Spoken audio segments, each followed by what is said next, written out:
Okay, so dear students, welcome to this math lecture. So in this lecture, I am going to start the new topic, and the chapter name is arithmetic progression. So the chapter name is arithmetic progression.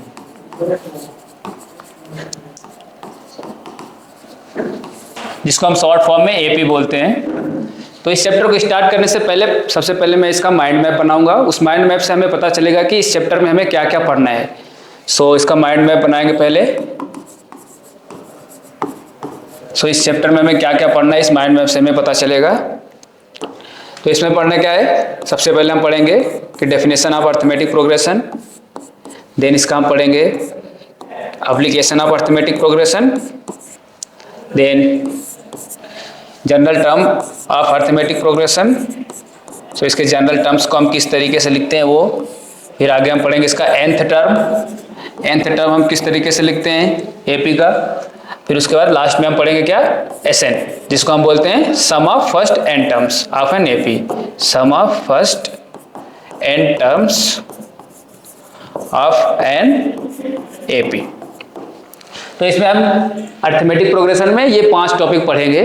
तो सबसे पहले start करते हैं कि arithmetic progression का definition. So definition of an AP, इसको मैं आपको एक शॉर्ट एग्जांपल से समझाना चाहूँगा। जैसे सपोज करो कि एक स्टूडेंट है, let suppose the student name is Shaikh Ayra Alvina, she is a student of class 10th। अब वो सपोज करो कि पहले 1 घंटे में वो इंग्लिश के 20 वर्ड लिखती है। In first 20 hours she writes, in 1 hour she writes 20 words.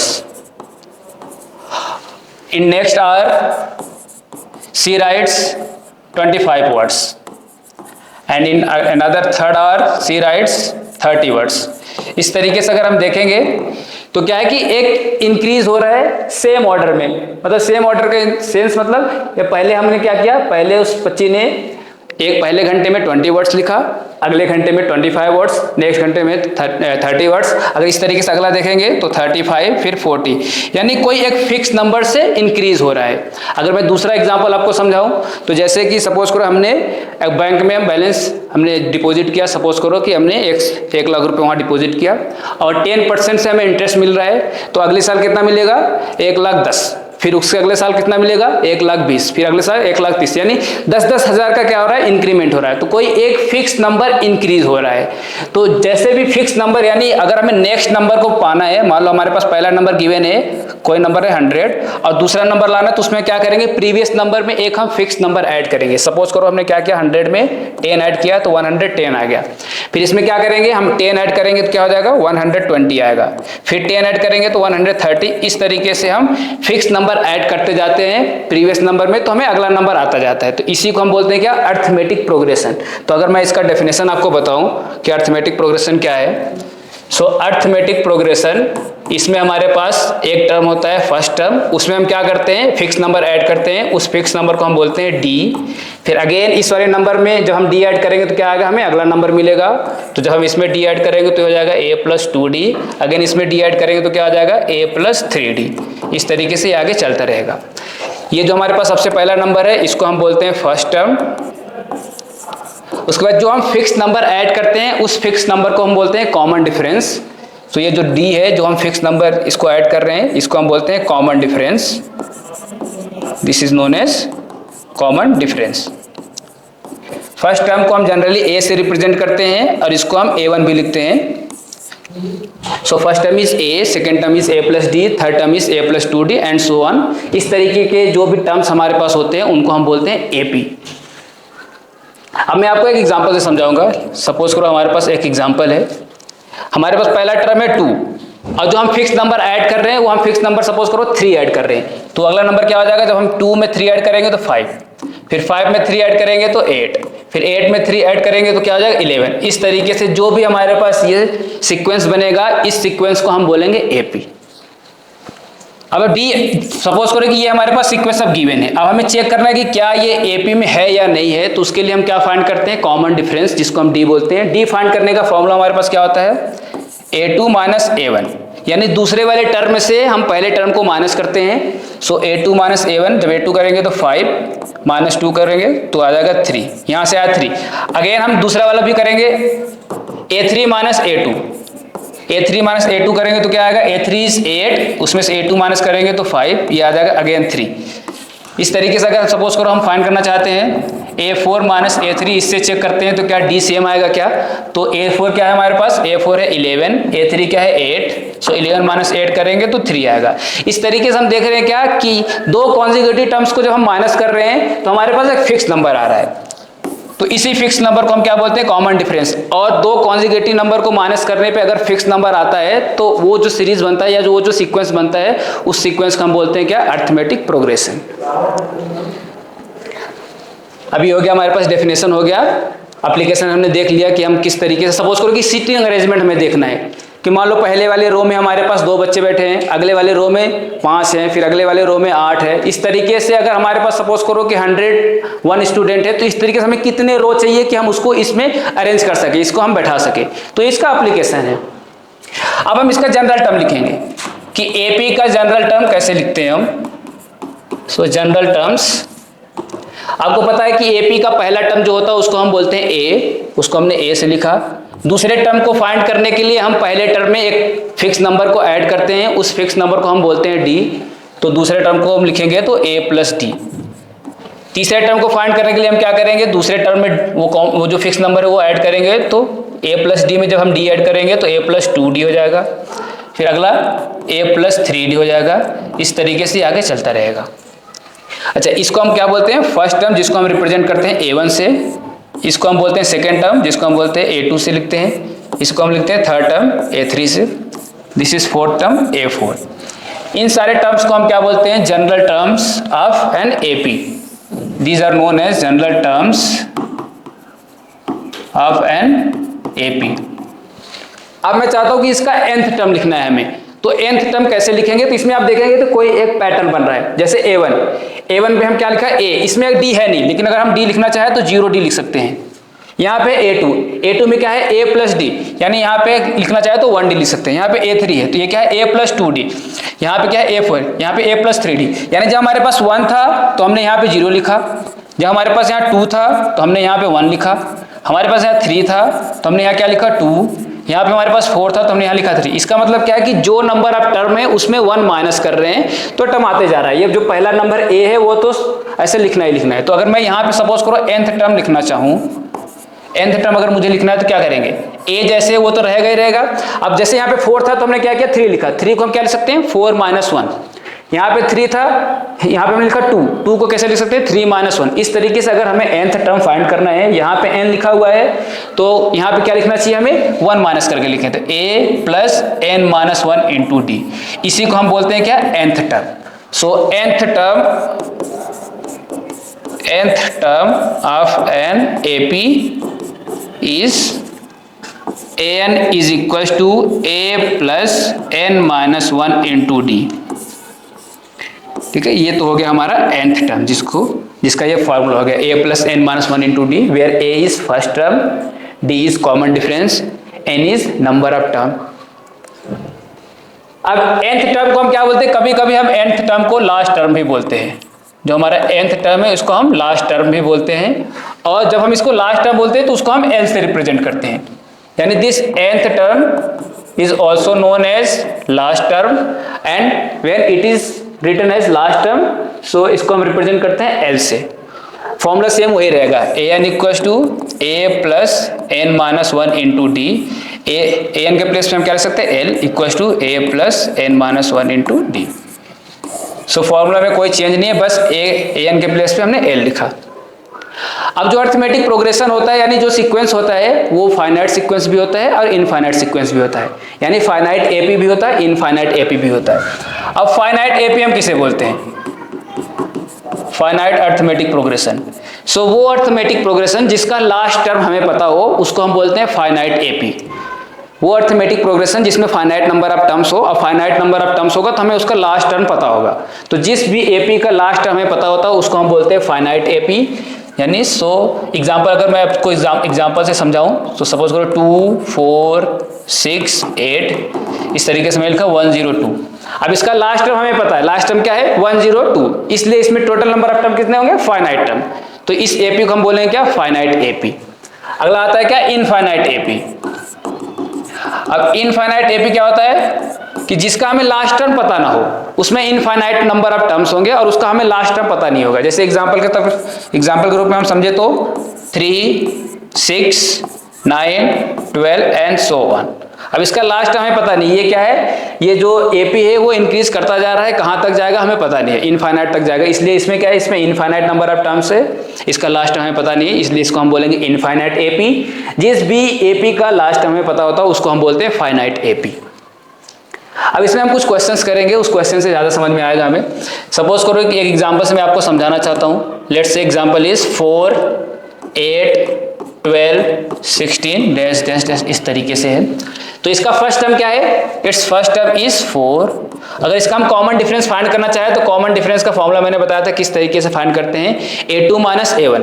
तो इसका a2 क्या है, a2 minus a1, a2 is 8, a1 is 4, so 8 minus 4 is 4, so common difference is 4 and first term is also 4।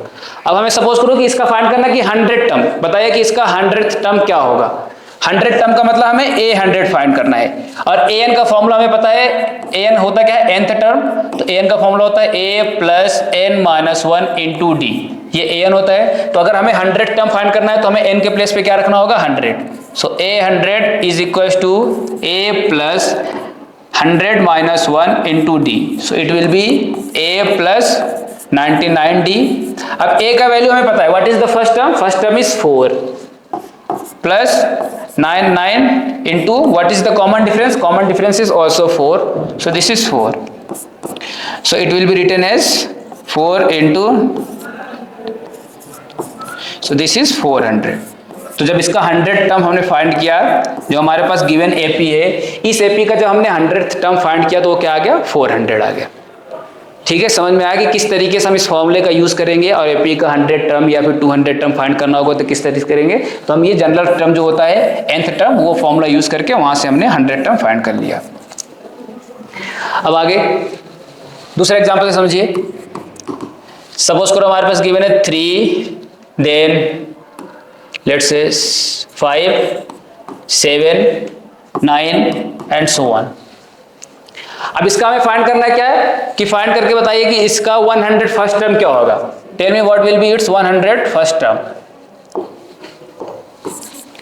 So 100 first term अगर हमें find करना है, 100 first term का मतलब क्या है कि A101 का फॉर्मूला अगर हम जब यूज करेंगे तो a plus n minus 1 into d, n के प्लेस पे क्या है 100, so 101 minus 1 into d, so a plus 100d। अब a का वैल्यू क्या है, a का वैल्यू है 3, first term is 3, so a is 3। Common difference जब d फाइंड करेंगे तो a2 minus a1, so a2 is 5 and a1 is 3, so 5 minus 3 is 2। तो यहाँ हो जाएगा the value of a is 3 plus 100 into 2, so this is 3 plus 200 which comes out to be 203। So इसका जो 100 first term आया वो आ गया क्या 203।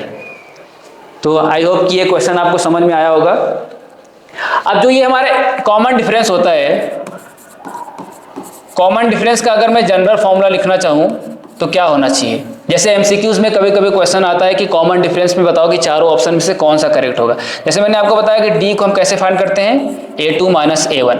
अगेन हमें डी फाइंड करना हो तो हम क्या करते हैं, a3 माइनस a2 भी करते हैं, या फिर इसको हम करना है a4 माइनस a3 भी कर सकते हैं। यानी दो कॉन्जिक्यूटिव टर्म लेते हैं, फिर बड़े वाले टर्म से छोटे वाले टर्म को हम माइनस करते हैं।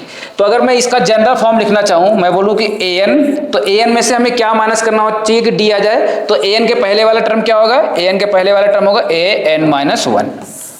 तो ये जनरल फॉर्म हो गया डी फाइंड करने का। अब जैसे एमसीक्यूज में क्वेश्चन कैसे आता है वो आप देख लीजिए। जैसे पूछेगा कि which relation is correct, which relation is correct one. So option first D is equal to a2n minus 2 second option is D equals to A K minus A2K.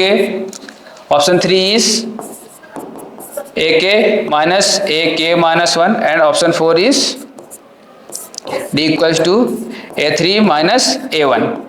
तो इस चारों ऑप्शन से देख के बताना है कि कौन सा करेक्ट होगा। तो आपको पता है क्या कि दो कॉन्जिगेटिव टर्म लेते हैं, तो इसको अगर हम चेक करेंगे तो ये दो कॉन्जिगेटिव टर्म नहीं है। यहाँ पे 2n है तो 2n से पहले क्या होता है 2n minus 1 होता है, लेकिन यहाँ पे क्या है 2n minus 2, तो ये ऐसे करेक्ट नहीं होगा।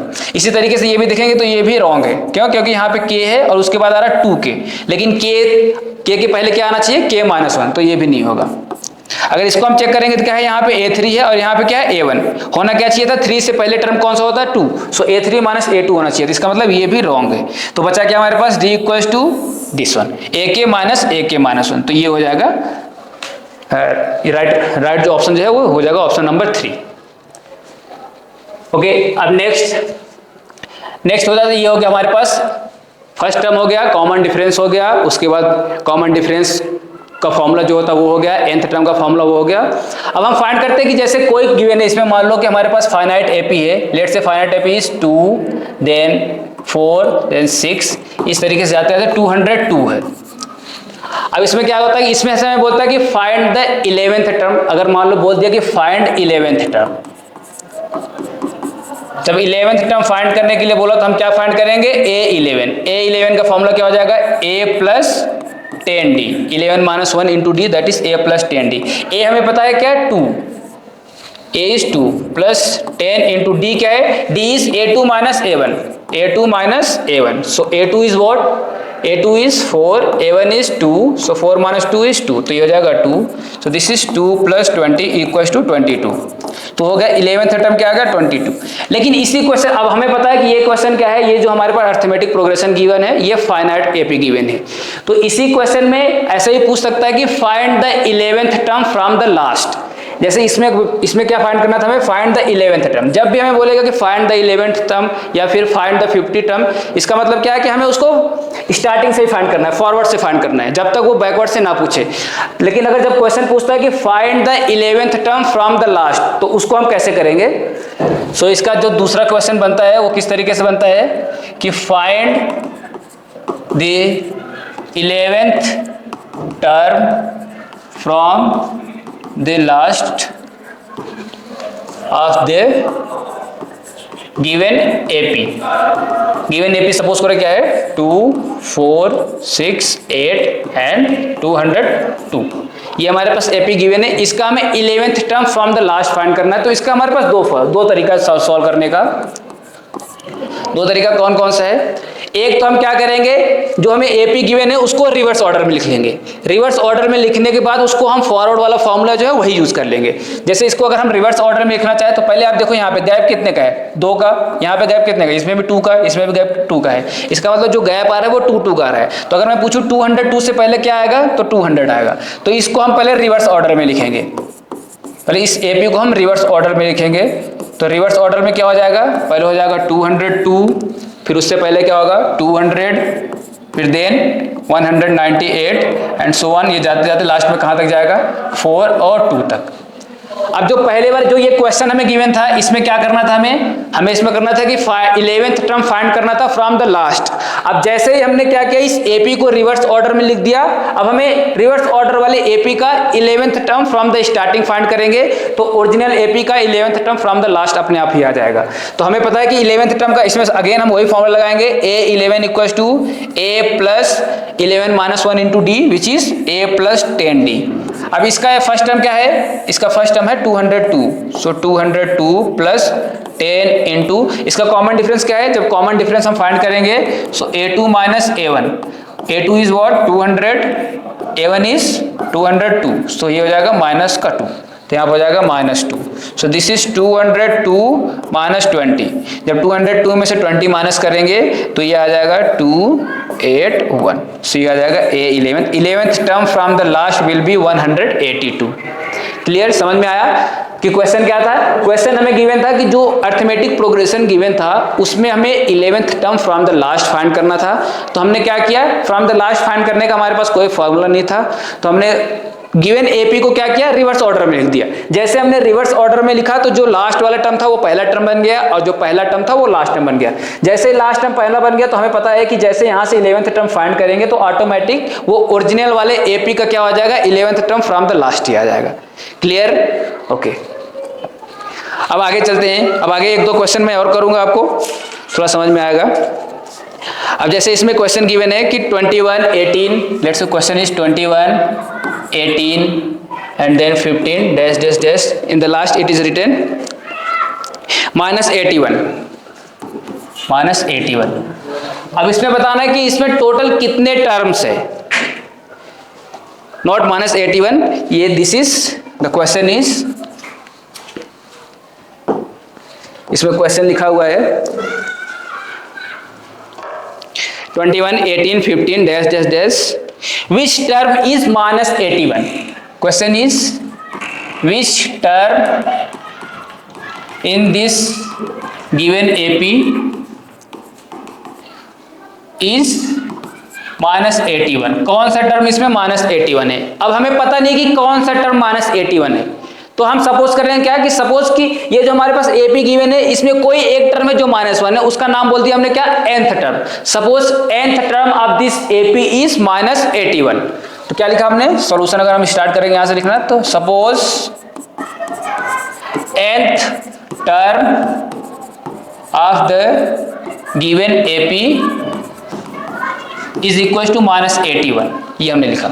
अब हमें पता है कि nth टर्म को हम कैसे रिप्रेजेंट करते हैं, nth टर्म को हम लिखते हैं an, तो हमने लिखा क्या, an इज इक्वल टू -81।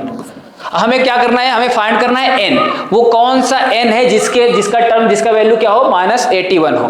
तो हमने सपोज किया an का फॉर्मूला पता है a plus n minus 1 into d is equal to -81। And what is a, तो हमें पता है कि इस एपी का a क्या है, 21 plus n minus 1 into D, इसका डी फाइंड करना है। तो डी फाइंड करने के लिए अगेन फॉर्मूला लगाएंगे a2 minus a1। What is a2 is 18 minus a1 is 21, so 18 minus 21 is -3, तो d का वैल्यू क्या हो जाएगा, -3 इज इक्वल टू -81। अब इसको हम सॉल्व करेंगे तो 21 इस -3 का मल्टीप्लाई करेंगे n के साथ तो -3n, इस -3 का मल्टीप्लाई करेंगे हम -1 के साथ तो +3 इज इक्वल टू -81। अब ये प्लस का 21 प्लस का 3 मिलके कितना हो जाएगा, प्लस का 24 माइनस का 3n is equal to minus का 81। बिकॉज हमें n फाइंड करना है इसलिए हम क्या करेंगे, n वाले टर्म को इधर ही रहने देंगे, बाकी सारे टर्म को यहाँ से हम दूसरी साइड शिफ्ट करेंगे। तो ये जो 24 है इसको हम क्या करेंगे, राइट साइड शिफ्ट करेंगे। अभी यहाँ पे ये प्लस में, जब दूसरी साइड जाएगा तो माइनस में हो जाएगा, सो -3n इज इक्वल टू -81 जो पहले से है, और 24 यहाँ से दूसरी साइड जाएगा तो माइनस का 24 हो जाएगा। सो माइनस का 3n is equal to minus का 105, सो माइनस से माइनस कैंसिल हो जाएगा, तो n इक्वल टू क्या आया, 105 divided by 3, so n comes out to be 3535।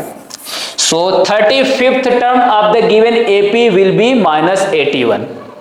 आया क्या समझ? हमें इसमें ये जो AP गिवन था इसमें पूछ रहा था कि कौन सा टर्म है जो -81 होगा, तो हमें पता नहीं था वो कौन सा टर्म है, तो हमने जनरल टर्म मान लिया कि nth term will be -81। Now we have to find the value of n, उस n से हमें पता चलेगा कि कौन सा टर्म इसका -81 होगा। जो हमने लास्ट में सॉल्व किया तो हमें n का वैल्यू आ गया क्या, 35। इससे पता चला कि जो 35th टर्म होगा गिवन AP का वो -81 होगा। अगर हम इसको वेरीफाई करना चाहे तो इसको हम वेरीफाई भी कर सकते हैं। जैसे AP हमारे पास क्या था, 21 18 15, इसको अगर हमें वेरीफाई करना है कि क्या ये जो 35th टर्म है वो -81 होगा या नहीं होगा, तो हमारे पास पहला टर्म क्या था, 21, अगला था 18, अगला था 15, इस तरीके से AP था। इसका first term, what is first term, 21, what is common difference, so 20 common difference a2 minus a1, common difference is a2 minus a1, a2 is 18, a1 is 21, so this is -3। अब हमने n का value क्या find किया था, 35 आया था, तो हम चेक करेंगे क्या कि जो 35th टर्म है वो सच में -81 आ रहा है या नहीं आ रहा है। सो 35th फॉर्मूला लगाएंगे तो क्या हो जाएगा, a plus n minus 1 into D होता है, तो a प्लस n के प्लेस पे क्या है, 35, सो 35 minus 1 will be 34, so this is 34d। So a is what, a is 21 plus 34 into d is what, d is -3, so this is 21। इसका जब multiply करेंगे सो -2 3 102। जब इसको हम माइनस करेंगे क्या आएगा, ये हो जाएगा 1, ये हो जाएगा 8, या माइनस है तो -81। तो हमने चेक किया, हमने वेरीफाई भी किया कि 35th टर्म जो होगा वो क्या होगा, -81 ही होगा। क्लियर। तो अगर हमें कोई भी एपी गिवन है, उस एपी में पूछ रहा है कि कौन सा टर्म ये होगा, तो हम क्या करेंगे, हमें पता नहीं होता है तो हम जनरल टर्म को एज्यूम कर लेते हैं कि suppose the general term nth term is the given number, फिर वहां से हमें n मिलता है। अच्छा हमें, अब मैं आपको कुछ और बताना चाहता हूं। जैसे हमने क्या किया, first term a1, second term a2, third term a3, a4, इस तरीके से लिखते हैं। अब ये क्या, this is first term, this is second term, this is third term. तो जब हम नंबर ऑफ टर्म का बात करते हैं तो वो नेचुरल नंबर में आता है। फर्स्ट टर्म मतलब 1, सेकेंड टर्म मतलब 2, थर्ड टर्म मतलब 3, फोर्थ टर्म मतलब 4, यानी नेचुरल नंबर में ऑर्डर आ रहा है। ऐसा नहीं होगा कि अगर हम बोलेंगे कि फोर्थ टर्म क्या होगा तो 3/4, ऐसा नहीं होता है। यानी अगर n का वैल्यू जो हम फाइंड कर रहे थे, जिसको हमने बोला क्या कि सपोज nth टर्म इज -81, तो n का वैल्यू क्या आया था 35, वो क्या था, एक नेचुरल नंबर था। तो हमें पता चला कि हाँ सच में 35th टर्म एग्जिस्ट करता है। मान लो अगर हम n फाइंड करते हैं और वो आ जाता 3/5 आता, तो उस समय क्या पता चला कि ये नेचुरल नंबर नहीं है। और हमें ये भी पता है कि 3/5 कोई टर्म होता ही नहीं है, टर्म होगा 1 या होगा 2 या होगा थर्ड टर्म या होगा फोर्थ टर्म, लेकिन 3/5 टर्म का कोई मतलब ही नहीं बनता है। इसलिए कभी कभी क्वेश्चन ऐसा ही पूछता है कि मान लो, अगर मैं आपको एग्जांपल से समझाना चाहूं कि सपोज हमारे पास एक एग्जांपल है 5, then let's say 5, 11 and let's say this is 17, so on, और इसमें लिखा मैंने 201।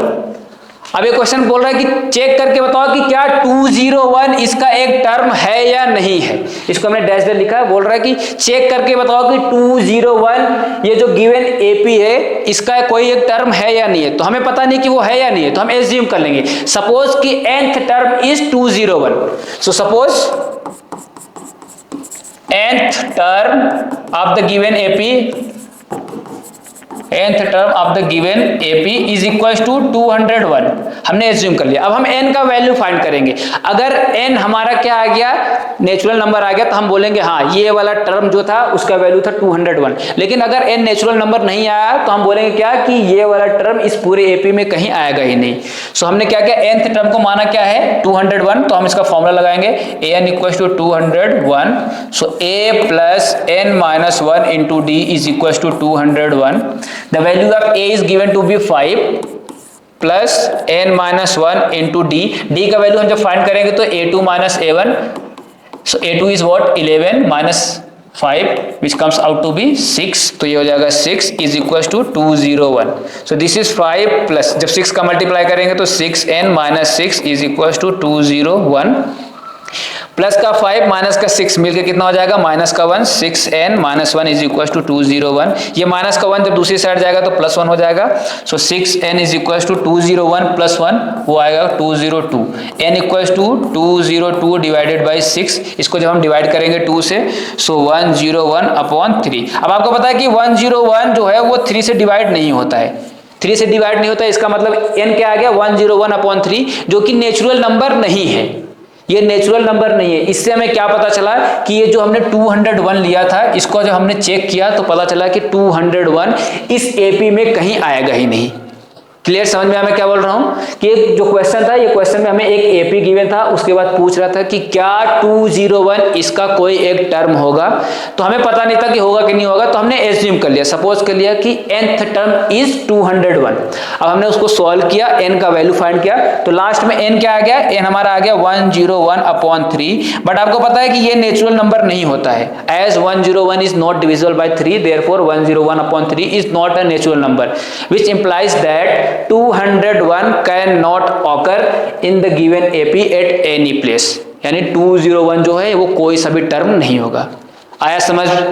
ओके, तो मुझे लग रहा है कि आज के लेक्चर में हम यहीं पर रुकते हैं, फिर अगला लेक्चर हम कल स्टार्ट करेंगे, जहां से आज खत्म किया है कल से वहीं स्टार्ट किया। टिल देन अल्लाह हाफिज।